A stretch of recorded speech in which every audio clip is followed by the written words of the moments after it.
Hello नमस्कार दोस्तों, कैसे हैं आप लोग। उम्मीद करता हूँ ठीक होंगे। आज मैं बात करने वाला हूँ ढोरी चटना स्टार चंदन जंजल के बारे में। जी हाँ, ढोरी चटना स्टार चंदन जंजल का बहुत ही बवाल गाना आप लोगों के बीच आ चुका है। जी हाँ, बहुत ही बवाल गाना है, आप लोगों के बीच आ चुका है। तो आप लोग वीडियो में बने रहता ताकि आपको पूरी जानकारी मिल सके। जी हाँ, वीडियो को लास्ट तक देखें तो आपको पूरी जानकारी मिल सके। तो इसके पहले मैं बता दूँ, आप मेरे चैनल पर नए हैं तो चैनल को सब्सक्राइब कर दें, वीडियो को लाइक कर दें।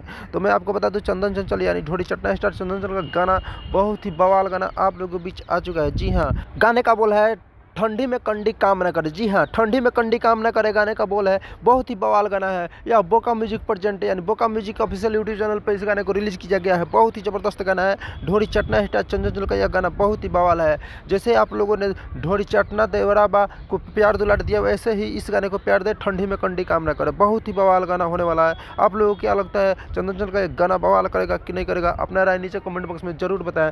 तो आपको ये वीडियो कैसी लगी? उम्मीद है ये वीडियो अच्छी लगी होगी। वीडियो अच्छी लगी होगी तो वीडियो को लाइक कर दे, चैनल को सब्सक्राइब कर दे और चैनल को सब्सक्राइब करके बेल आइकन दबा के ऑल सेलेक्ट कर दे, ताकि कोई भी भोजपुरी का नया अपडेट आए तो वीडियो के माध्यम से आपको मिल सके। तो मिलते हैं नए वीडियो में नए टॉपिक के साथ। तब तक के लिए बाय।